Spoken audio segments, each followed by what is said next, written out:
Thank you for coming back to consider more of these ultimate questions. The next one is, who am I? The pressures and problems of modern living are driving many people to a restless search for meaning and purpose in life.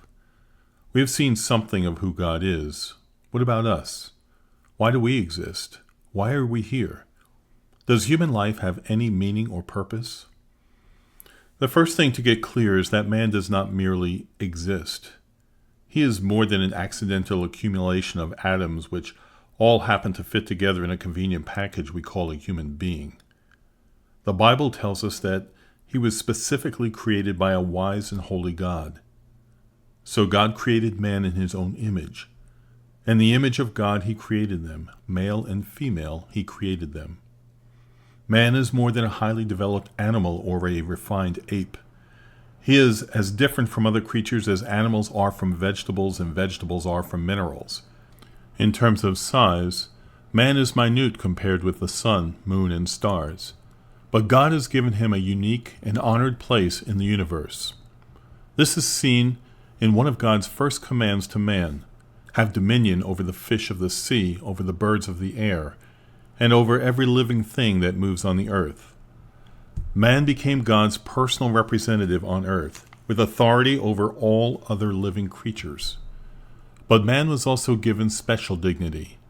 Being created in the image of God does not mean that he was made the same size and shape of God.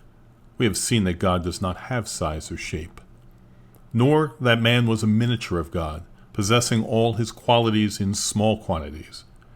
It means that man was created as a spiritual, rational, moral, and immortal being, with a nature that was perfect. In other words, he was a true reflection of God's holy character. What is more, man gladly and constantly chose to obey all of God's commands, and as a result, lived in perfect harmony with him. Man had no identity crisis then. He knew exactly who he was, and why he was in the world, and he obediently took to his God-given place. But not only was man fulfilled and completely satisfied with his position in the world, God was satisfied with man.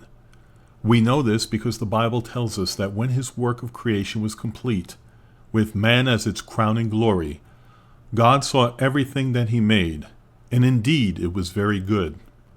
At that point in history, perfect people lived in a perfect environment, in a perfect relationship with each other, and in perfect harmony with God. This is hardly the situation today. What happened?